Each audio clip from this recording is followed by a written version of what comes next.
지금부터 2월 7일 세계로교회 주일 예배 시작하도록 하겠습니다. 함께 묵도하시겠습니다. 할렐루야. 우리 하나님을 찬양하는 일이 선함이요 찬송하는 일이 아름답고 마땅하도다. 여호와께서 예루살렘을 세우시며 이스라엘의 흩어진 자들을 모으시며 상심한 자들을 고치시며 그들의 상처를 싸매시는도다. 그가 별들의 수요를 세시고 그것들을 다 이름대로 부르시는도다. 우리 주는 위대하시며 능력이 많으시며 그의 지혜가 무궁하시도다. 여호와께서 겸손한 자들은 붙드시고 악인들은 땅에 엎드려 치드리시도다. 감사함으로 여호와께 노래하며 수금으로 하나님께 찬양할지어다. 아멘. 살아계시고 역사하신 하나님, 우리의 인도자가 되시며 그리고 또한 우리의 삶을 이끌어 주시고 우리 삶 가운데 동행하여 주시는 하나님 아버지의 놀라우신 은혜와 그 사랑하심에 감사와 영광을 올려드립니다. 오늘도 우리가 하나님의 사랑에 감격하여 이 시간 우리가 비파와 수금으로 하나님을 찬송하며 노래합니다.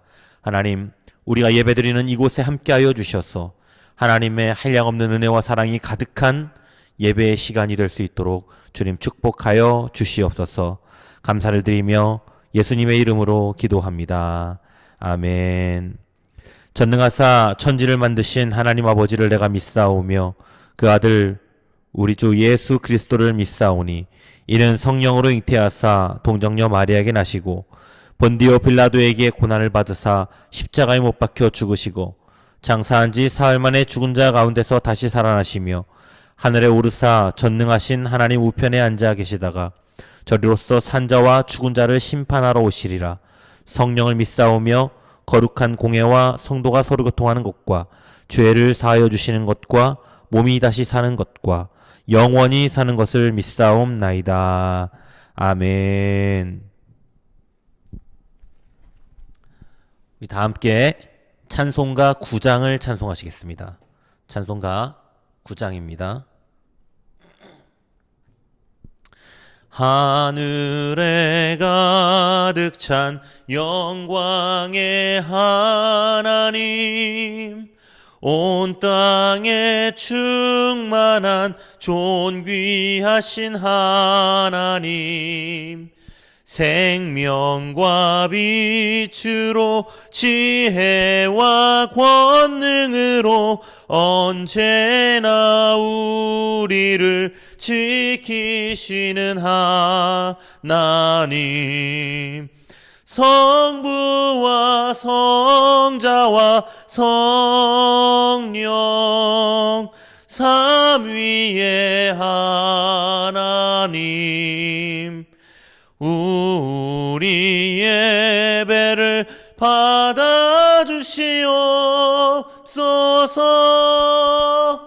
사랑이 넘치는 자비하신 하나님, 은혜가 풍성한 구원의 하나님, 참회의 심령에 평안을 주시옵고 죄악과 허물을 용서하여 주소서. 찬송과 영광과 생명 구원의 하나님, 우리 예배를 받아주시옵소서. 연약한 심령을 굳게 세워주시고 우둔한 마음을 지혜롭게 하시고 주의 뜻 받들어 참되게 살아가며 주 말씀 따라서 용감하게 하소서.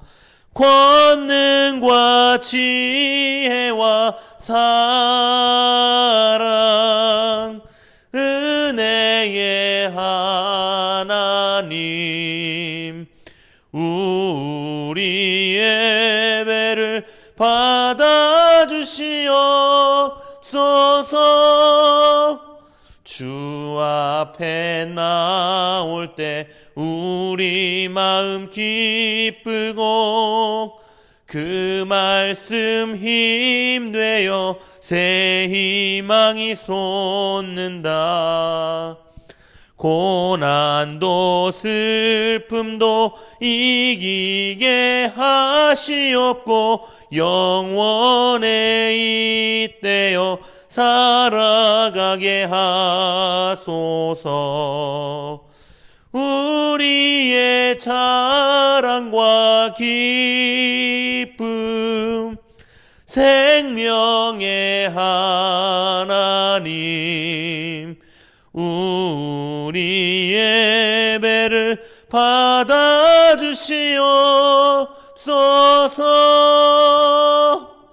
아멘.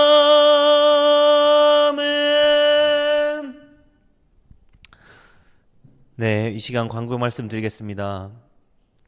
네, 우리 옆에 있는 우리 성도님들과 우리 가족들과 우리 다 함께 인사 나누겠습니다.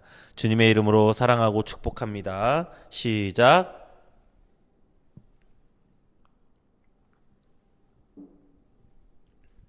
네, 이번 주면 이제 명절이 이제 시작됩니다. 우리 목요일부터 명절인데 가족들과 이전 같았으면 만나면서 또 즐거운 생활도 하고 오랜만에 이렇게 소식도 전하고 그럴 텐데 코로나로 인하여서 아마 그러지 못하는 가정들이 굉장히 많을 줄도 압니다. 우리 성도님들 코로나로 인하여서 쉽지 않은 명절을 보내고 있지만 그 시간 가운데 하나님의 은혜와 섭리를 깨닫는 귀한 시간들이 되시기를 간절히 축복합니다. 우리 성도님들 새해 복 많이 받으십시오. 네, 특별한 광고는 없습니다. 우리 성도님들 큐티, 말씀, 기도 항상 깨어서 말씀과 기도하는 생활을 게을리하지 마시고 늘 말씀 가운데 승리하시는 모든 성도님 되시기를 간절히 축복합니다. 이렇게 어려운 상황에도 하나님은 여전히 살아계시고 하나님은 우리와 함께 하시는 줄로 믿습니다. 그 놀라우신 하나님의 섭리를 기대하며 하루하루를 승리하시는 모든 성도님 되시기를 간절히 축복합니다. 오늘도 봉헌은 우리 온라인으로 하도록 하겠습니다. 성도님들 온라인 헌금으로 마음을 다하고 정성을 다하여서 하나님께 예물을 드리시면 되겠습니다. 네, 이 시간 기도문을 낭독하고 봉헌 기도 제가 하고 주기도문 하도록 하겠습니다. 세계로교회 성도들이 삶의 자리에 예배를 세우게 하소서. 날마다 말씀 묵상과 기도하는 삶을 살게 하소서. 삶의 현장에서 그리스도의 증인이 되고 복음을 전하게 하소서. 담임 목사님이 영육간에 강건하게 하시고 가정이 복되게 하소서. 각 가정이 회복되게 하시고 믿음의 가정이 되게 하소서. 병든 자, 가난한 자, 상처받은 자들이 회복되게 하소서. 세계로교회 부흥과 회복을 허락하여 주옵소서. 다음 세대 사역을 위하여 교회 학교가 세워지게 하소서. 전교인이 다 함께 지역 전도에 힘쓰게 하시고 동탄이 복음화되게 하소서. 비전 2025로 함께 교회를 세워나가게 하소서. 아멘. 이 시간 기도하겠습니다. 살아계시고 역사하신 하나님 감사합니다. 오늘도 우리를 사랑하셔서 복된 날, 귀한 날 주님의 전에 서게 하여 주시고 하나님 비록 우리가 성전에서 예배를 드리지는 못하나 각 가정에서 우리가 하나님을 예배하며 그곳에서 하나님의 전을 세우고 교회를 세우고 우리가 함께 마음을 모으고 뜻을 모아서 우리가 하나님을 예배합니다. 하나님 우리의 이 가정이라는 성전 위에 하나님의 놀라운 은혜와 섭리를 더하여 주시고 성령의 기름 부음이 우리 가운데 임할 수 있도록 주여 함께하여 주시옵소서. 코로나로 쉽지 않은 상황 가운데 있습니다. 많은 아픔과 어려움을 당하는 많은 사람들이 있는데 하나님 그들을 축복하여 주시고 그들의 삶과 그들의 가정과 그들의 모든 기업 위에 하나님의 사랑과 은혜가 더해지는 귀한 날들이 임할 수 있도록 하나님 함께하여 주시옵소서. 하나님 우리가 이것을 잘 이겨낼 수 있도록 인도하여 주시며 코로나 바이러스로 인하여서 상심하고 절망하지 않고 우리가 하나님을 의지하며 하나님 기쁨과 평안 가운데 이 아픔을 이겨내는 모든 성도들 될 수 있도록 주여 함께하여 주시옵소서. 하나님께 감사의 예물을 드리는 귀한 손길들이 있습니다. 축복하여 주시고 그 손길들 위에 하나님의 은혜와 자비가 임하는 놀라운 역사를 경험하게 하여 주시옵소서. 감사를 드리며 예수님의 이름으로 기도합니다. 아멘. 하늘에 계신 우리 아버지시여, 이름이 거룩히 여김을 받으시오며 나라의 마옵시며 뜻이 하늘에서 이루어진 것 같이 땅에서도 이루어지리다. 오늘날 우리에게 일용할 양식을 주옵시고 우리가 우리에게 죄 지은 자를 사하여 준 것 같이 우리 죄를 사하여 주옵시고 우리를 시험에 들게 하지 마옵시고 다만 악에서 구하옵소서. 대개 나라와 권세와 영광이 아버지께 영원히 있사옵나이다. 아멘. 네, 우리 하나님 말씀 함께 보도록 하겠습니다. 오늘 우리에게 주신 하나님 말씀은 마태복음 22장 34절부터 40절까지의 말씀입니다. 마태복음 22장 34절부터 40절까지의 말씀입니다.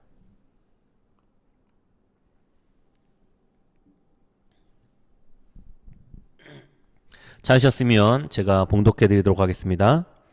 예수께서 사두개인들로 대답할 수 없게 하셨다 함을 바리새인들이 듣고 모였는데 그 중에 한 율법사가 예수를 시험하여 묻되 선생님, 율법 중에서 어느 계명이 크나이까? 예수께서 이르시되 내 마음을 다하고 목숨을 다하고 뜻을 다하여 주 너의 하나님을 사랑하라 하셨으니 이것이 크고 첫째 되는 계명이요 둘째도 그와 같으니 내 이웃을 내 자신과 같이 사랑하라 하셨으니 이 두 계명이 온 율법과 선지자의 강령이니라. 아멘. 할렐루야. 오늘 예배드리시는 모든 성도님들 가정 위에 하나님의 한량없는 은혜가 임하기를 간절히 축복합니다. 네, 오늘 하나님 사랑, 이웃 사랑이라는 주제로 우리 하나님 말씀 함께 나누도록 하겠습니다. 오늘 본문 말씀은 그 소위 말해서 가장 큰 계명 논쟁이라고도 불릴 수 있는 그런 논쟁에 대한 이야기를 오늘 계속해서 이어나가고 있습니다. 바로 오늘 이 계명 논쟁이 종교 지도자들과 펼치는 세 번째 논쟁이면서 그리고 또 마지막 논쟁이기도 합니다. 예수님이 이제 마지막 일주일을 지내시면서 종교 지도자들로부터 이제 공격을 당하기 시작하는데 세 가지의 공격을 당하는데 오늘 첫 번째 논쟁이 바로 로마 황제에게 바쳐야 할 세금을 어떻게 해야 하느냐에 대한 논쟁이었고 두 번째 논쟁이 결혼에 관련된 논쟁이었습니다. 그리고 오늘 마지막 이 세 번째 논쟁이 바로 계명에 관련된 논쟁입니다. 오늘 바리새인들 중에서 한 율법사가 예수님을 찾아와서 예수님을 시험하면서 물어봤습니다. 뭐라고 물어봤냐면 율법 중에 가장 큰 계명이 무엇입니까? 라는 질문이었어요. 여러분 이 질문은 당시 랍비는 선생님을 말하는 건데 이 랍비들 세계에서 굉장히 중요한 이슈였던 문제였습니다. 당시의 랍비들은 율법을 총 613개 조항으로 구분했고 그 중에서도 248개는 다른 것들보다 더 중요한 조항으로 분류시켜 놓고 그들을 사람들로 하여금 지키게 했고 자기들도 지켜나가고 있었어요. 여러분 생각해 보시면 아마 이것에 대한 답변은 금방 나올 겁니다. 여러분 내가 삶을 살아가는데 내가 지켜야 되는 조항 같은 것들이 613개라고 여러분 생각해 보십시오. 여러분 내 삶이 얼마나 피곤하고 내가 얼마나 구속받는 느낌을 들면서 살아가야 할까요? 삶 속에서 행동 하나하나 율법을 만들어서 지켜야 한다면 여러분 얼마나 까다롭고 힘들겠습니까? 율법이 총 613개 조항에서도 더 중요한 계명 그게 248개. 여러분 248개도 굉장히 힘들 것 같다는 생각이 들어요. 그래서 랍비들도 613개에 달하는 너무 많은 계명을 지키는 것은 불가능하다는 것을 알고 있었기 때문에 차선책으로 율법을 중요도에 따라서 분류하고 그 더 중요한 율법과 덜 중요한 율법을 분류했어요. 여러분, 그런데 생각을 해보십시오. 더 중요한 율법, 덜 중요한 율법. 여러분, 기준이 명확하지 않아요. 어떤 게 더 중요하고 하나님의 말씀 중에서 어떤 게 덜 중요하겠습니까? 이것은 항상 논란의 여지가 있을 수밖에 없는 겁니다. 왜 그러냐면 사람이 자기들 뜻에 따라서 하나님의 말씀을 더 중요하다, 덜 중요하다로 나눴기 때문에 항상 기준이 명확하지 않아서 그들 사이에서도 논쟁거리였어요. 오늘 율법사의 이 질문은 바로 이러한 배경에서 비롯된 것입니다. 우리가 살다 보면 이러지도 저러지도 못하는 난해한 문제들이 우리에게 발생할 때가 있습니다. 여러분, 지금 코로나 시대죠. 코로나로 거리두기가 2.5단계인데 여러분, 이것이 2주 계속 연장되고 있습니다. 그런데 2.5단계는 정말 힘든 것 같아요. 우리들도 다 체감할 겁니다. 그 중에서도 소상공인들은 이 어려움을 말로 표현할 수 없을 거예요. 한동안 커피숍은 테이크아웃밖에 되지 않았고 노래방과 같은 곳들도 문을 열 수 없었고 식당도 9시만 되면 문을 닫아야 하는 상황이었어요. 어디를 가든 가게 주인들이 어렵다 하는 이야기를 참 많이 듣습니다. 그런데 정부에서도 이것을 쉽게 풀어주기가 어려운 거예요. 거리두기 단계를 올리면 올릴수록 경제가 힘들어지고 서민들이 어려워지는 것을 알 겁니다. 하지만 거리두기를 완화시켰을 때 코로나가 확산되는 것을 생각하니 결정이 어려울 수밖에 없는 문제인 것이죠. 이러한 난해한 문제를 잘 해결하기 위해 많은 사람들이 노력하고 있지만 사실 속 시원한 답을 찾기는 어렵습니다. 우리가 살다 보면 이러한 난해한 문제들에 부딪힐 때가 너무나도 많죠. 여러분, 613개의 조항 가운데 어떤 계명을 제일로 여겨야 하는지에 대한 질문을 통해서 이들은 예수님을 시험하고자 권모술수를 쓰고 있었던 겁니다. 랍비들 사이에서도 이 613개의 조항들 중에서 더 중요한 248개, 덜 중요한 365개를 가려놓고 뜻이 맞지 않고 타당성의 문제, 그리고 시시비비 상황 속에서 이 어려운 문제를 예수님께 질문을 던져놓은 거예요. 당시 율법사들은 성경에 상당히 능통했던 사람들로 알려져 있습니다. 그들은 한마디로 말해서 성경 하면 그들은 성경에 대해서 최고의 지식을 갖고 있었던 박사들이었어요. 그렇게 성공에 능통한 박사들이 이것을 예수님께 물어본다? 여러분, 이것은 어떤 의도가 담겨져 있다고 밖에 볼 수가 없는 거죠. 그런데 그렇게 성경에 능통한 그 박사들이 메시아가 눈앞에 서 있는데 예수님을 알아보지 못했을까? 이것도 이해가 되지 않습니다. 이들은 예수님을 알아보지 못한 정도가 아니었어요. 배척하고 예수님을 궁지에 몰아놓고 그리고 끝내는 예수님을 죽이기까지 하죠. 이제 예수님을 죽이기까지 며칠 남지 않았습니다. 이것은 그들이 유대주의적 전통에 근거한 편견과 고정관념에 사로잡혀서 예수님을 바로 이해하지 못했기 때문에 그런 것입니다. 오래전부터 내려오는 장로들의 전통, 유전, 여러분, 바리새인들과 종교 지도자들은 이것이 최고의 가치라고 여겨졌어요. 그러니 성경보다도 장로들의 전통, 조상들의 전통이 더 우위에 있는 거예요. 항상 장로들의 유전에 반하여 행동하는 예수님, 전통에 반대해서 매일 말씀하는 그 예수님은 그들에게 적대적인 감정을 가지게 할 수밖에 없었던 겁니다. 여러분, 이것이 바로 열린 마음이 없는 지식의 위험성이에요. 열린 마음이 없는 지식은 여러분, 사람을 고정관념에 빠뜨리게 만드는 것입니다. 16세기까지 사람들은 지구가 우주의 중심이고 태양을 포함한 천체가 지구 주위를 돌고 있다는 천동설을 신봉했습니다. 그리고 로마 교황청도 이를 지지했어요. 이에 대하여 갈릴레오 갈릴레이는 태양이 정지하여 있고 지구가 그 주위를 회전한다는 지동설을 주장하게 되죠. 로마 교황청은 이에 대해서 이 갈릴레오 갈릴레이를 법정에 세워서 종교 재판을 회부하고 그의 주장을 철회하게 하였습니다. 여러분, 과학과 천문학이 발달한 지금 이 이야기를 보게 되면 여러분 얼마나 이게 황당한 일입니까? 진실을 말하는 사람을 가뒀어요. 진실을 말하는 사람을 파면했습니다. 그리고 억압했습니다. 편견과 고정관념에 빠진다는 것은 정말로 위험한 것이죠. 편견과 고정관념에 빠지게 되면 진리를 진리로 받아들이지 못하고 배척하게 되어 있는 것입니다. 여러분, 계명 중에서 어떤 계명이 가장 큰 계명일까? 라는 질문.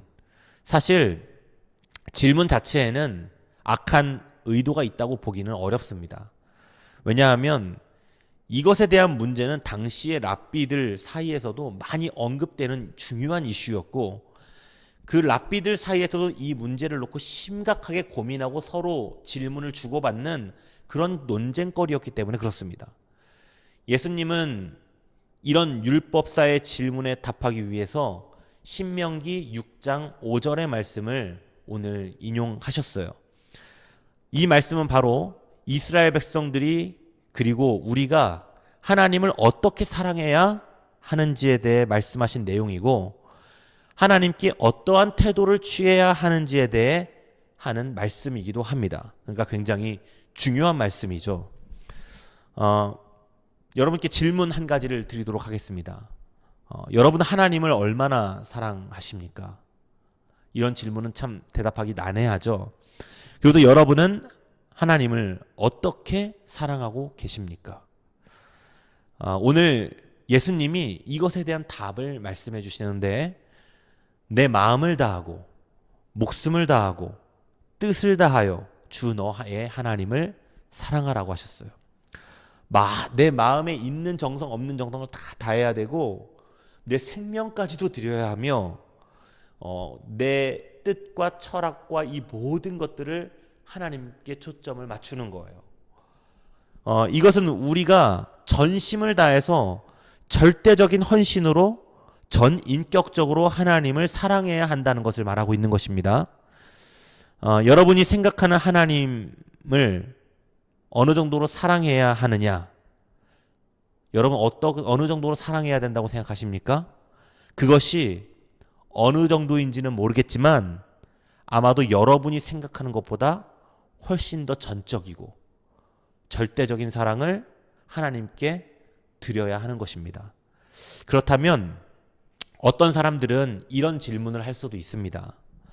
그렇다면 우리가 가정이며 직장이며 우리의 삶이며 우리의 모든 일상을 내던지고 다 교회와 성전을 위해서 살아야만 하는가? 라는 질문을 하시는 분들도 있을 거예요. 이것에 대해서 사도 요한이 어떤 얘기를 했냐면, 요한 1서에서 우리가 하나님을 사랑하는 것이 무엇인지에 대해서 말해주고 있는데, 하나님을 사랑하는 것은 이것이니 우리가 그 계명을 지키는 것이라. 그 계명들은 무거운 것이 아니로다 라는 말씀을 사도 요한이 하고 있어요. 하나님을 사랑하는 것은 날마다 성전으로 올라가서 살다시피 하는 것, 그것이 아닙니다. 하나님을 사랑한다는 것은 그 계명을 충실히 지켜야 진정으로 하나님을 사랑하는 거예요. 조금 어려우십니까? 하나님에 대한 가장 완전한 사랑 방식은 하나님의 계명을 지키는 거라는 거예요. 계명하니까 또 생각나는 게 아까 전에 613가지 그 어려운 거를 다 지켜야 된다는데, 이 계명을 지키는 게 이게 너무 힘든 거 아닌가? 라는 생각을 하실 수도 있고, 아까 요한일서에서 방금 전에 읽었던 것처럼 그 계명들은 무거운 것이 아니라고 그랬는데 도대체 이 계명이 어디가 무거운 것이 아니라는 것인가? 라는 생각을 하실 수도 있어요. 저는 여러분이 하나님을 사랑하는 것, 그래서 계명을 지키는 것이 의무감으로 다가오지 않기를 바랍니다. 아멘이십니까? 저는 저의 어머니를 정말로 사랑합니다. 그래서 저는 대전에 정말 자주 내려가는 편이에요. 적어도 한 달에 2번 정도는 내려가려고 노력을 합니다. 그런데 여러분, 여기가 지금 동탄인데 동탄에서 대전까지 가려면 거의 2시간이 걸려요. 한 번 내려가는 것이 결코 쉬운 일이 아닙니다. 내가 대전에 내려가는 순간 이곳에서의 일상은 일단 스톱이에요. 지금 이곳이라는 것은 제가 지금 살고 있는 삶의 터전, 이곳의 일들을 말하는 것인데 이것을 잠깐 정지해두고 내려갔다 오는 것이 정말 쉬운 일이 아니에요. 그리고 또 내려갔다 올라오면 왕복 4시간을 운전을 해야 하고 또 교통비도 많이 듭니다. 그렇다면 저에게 이렇게 이런 것들이, 이런 일들이 상당히 힘든 일인데 힘들까요? 아닙니다. 그것은 저에게 아주 즐거운 일이에요. 아주 행복한 일입니다. 어머니를 만난다는 것은 저에게 매우 기쁜 일이에요. 몸이 되게 힘들지만 여러 가지로 어려운 일들을 다 제쳐놓고, 내 일들을 제쳐놓고 어머니를 만나러 가는 거지만 아주 행복합니다. 아이러니하죠. 내 몸이 힘들고 돈도 써야 되고 하고 싶은 일들까지 잠깐 멈춰가면서 하는 일이 행복하다니요. 여러분, 하나님을 사랑해서 하나님의 계명을 지킨다는 것은 이런 의미가 있습니다. 누구를 위해서 하는 일인가가 중요한 거예요. 내가 사랑하는 누군가를 위해서 하는 일은 여러분 힘들지 않은 것입니다. 여러분이 하나님을 정말로 사랑한다면 하나님을 위해서 마음을 다하고 생명을 다하고 뜻을 다하는 일이 즐거운 거예요. 그게 의무가 아니라 내가 반드시 지켜야 되는 그런 어렵고 힘든 일이 아니라 하나님을 위해서 하는 일들이 즐거워지기 시작해요. 기뻐지기 시작합니다. 하나님을 위해 계명을 지키는 일이 나에게 의무감처럼 다가오지 않기를 간절히 바랍니다. 여러분, 하나님을 사랑하십시오. 하나님을 사랑하시면 그 자체가 즐겁고 기쁨이 됩니다. 예전에 제가 어떤 분에게 교회 다니세요 라고 말해본 적이 있는데 이분이 어떤 말씀을 하셨냐면 이런 말씀을 하셨어요. 교회 다니면 담배 못 피잖아요. 교회 다니면 술 못 마시잖아요. 교회 다니면 주말에 여행 못 가잖아요. 라고 말하시는 분이 있었습니다. 그렇죠. 이분이 지금 왜 이런 말을 하고 있는 것입니까? 하나님의 사랑을 경험해보지 못해서 그런 거예요. 이분은 하나님을 믿었을 때 내가 해야 하는 의무만 얘기하는 거예요. 하나님을 믿는 기쁨과 즐거움이 빠져있는 의무. 여러분, 이것은 결코 행복할 수가 없어요. 나에게 의무만 있다면 그것은 너무너무 괴롭고 고통스러운 것이죠. 이 세상 삶이. 그런데 하나님을 믿는 기쁨과 즐거움에 빠져있는 의무는 사람을 괴롭게 하는 것입니다. 그래서 예수님이 말씀하시는 거예요. 뭐라고 말씀하시냐면 첫째 되는 계명이 바로 하나님을 사랑하는 것. 그리고 둘째 되는 계명이 바로 내 이웃을 내 자신과 같이 사랑하는 겁니다. 하나님을 사랑해야 돼요. 내가 하나님을 사랑하면은 내 안에 기쁨과 놀라운 일들이 일어나기 시작합니다. 변화가 생기기 시작하는 거예요. 내 마음속에. 내 생각 속에 변화가 시작해요. 하나님의 일을 위해서 일하는 것이 기쁘기 시작하고요. 그리고 하나님을 위해서 내가 헌신하는 것이 기쁘기 시작하고요. 그동안 드리지 못했던 헌금, 11조 이런 것들이 기쁨으로 다가오기 시작하는 거예요. 내 안에. 그래서 여러분, 성경에 나와 있는 십계명을 아실 겁니다. 십계명은 성경에 나와 있는 계명 중에서 뽑은 중요한 10가지 계명이에요. 십계명을 크게 둘로 나누면 하늘의 계명과 땅의 계명으로 나뉘는데, 이 하늘의 계명이 1계명부터 4계명까지를 하늘의 계명이라고 이야기하고 5계명부터 10계명까지를 땅의 계명, 이웃에 관련된 계명이라고 이야기해요. 그래서 당연히 1계명부터 4계명까지를 내 마음을 다하고 목숨을 다하고 뜻을 다하여 하나님을 사랑하라는 내용이 그 안에 담겨져 있습니다. 그리고 5계명부터 10계명까지는 땅의 계명인데 이 5계명부터 10계명까지가 내 이웃을 내 몸과 같이 사랑하라는 계명이에요. 이웃에 관한 계명이 5계명부터 10계명까지 나와 있어요. 그 10계명 중에 땅의 계명, 이웃에 대한 계명 중에 첫째 되는 계명이 5계명인데 바로 이 5계명이 부모를 공경하라입니다. 그리고 6계명이 살인하지 말라, 7계명이 간음하지 말라, 8계명이 도둑질하지 말라, 9계명이 내 이웃에 대하여 거짓 증언하지 말라, 10계명이 내 이웃의 집을 탐하지 말라. 우리는 바로 이 가르침에 관련하여 두 가지를 염두해야 합니다. 하나는 이웃사랑이 하나님을 사랑하는 것과 같은 맥락에서 행해져야 된다는 거예요. 이웃을 사랑하는 것이 우리가 하나님을 사랑한다는 증표예요. 여러분이 지금 옆에 있는 사람들을 바라보시면 여러분 그 사람들이 사랑스러워 보이십니까? 직장에 갔을 때, 그리고 또 친구들을 만날 때, 그리고 또한 여러 부류의 사람들과 교제할 때 여러분 그 사람들을 사랑하는 마음으로 여러분 바라보고 계십니까? 여러분 그것이 바로 하나님을 사랑한다는 증표가 된다고 합니다. 여러분 오히려 하나님을 사랑하는 것을 잘하는 사람이 있습니다. 그런데 이웃사랑을 어려워하는 사람들이 있어요. 사람을 용서한다는 거 참 힘들죠.